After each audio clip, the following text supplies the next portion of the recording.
Efendim ağzınıza, yüreğinize sağlık, sanatınıza sağlık. Bunun hikayesi vardır değil mi? Evet, bunun hikayesi var. Onu da ben kısaca anlatayım. Önce türküsünü söyledim ki hikayeyle nasıl örtüştüğünü anlayalım diye. Şimdi Selime isminde, Orhanel'in dağ köylerinde Selime isminde bir kızımız varmış. Bu kız akrabasıyla nişanlanıyor. Daha sonra sevdiği olduğunu öğreniyor o akrabası. Bozuluyor, o sevdiğinle nişanlanıyor. Ama akraba kendine yediremiyor. Tam düğün harcına gidecekler, işte bu Bursa'ya gelip alışveriş, harç denir bizde.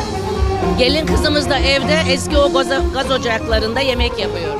O gaz ocağının artık filtine mi, filtresine mi, neresine bir şey sıkıştırdılarsa gaz ocağı patlıyor. Ve kız çok ağır yaralı. Sonuçta tedavi olamıyor ve ölüyor.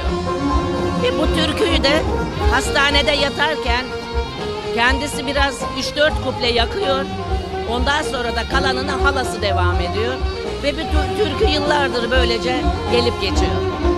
Maalesef bizim yörüklerimizde, dağlılarda çok bayanlara konuşma hakkı biraz kısıtlı olduğu için, çok demeyeyim artık, gücüme gidiyor.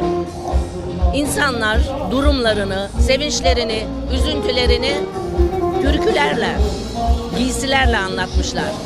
Türküler yakılır zaten. Türküler yakılır. Yakılır. Yakılır.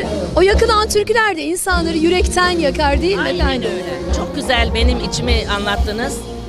Sevindikleri zaman da türkü yakarlar, üzüldükleri zaman da türkü yakarlar ve bunu oynayarak anlatırlar.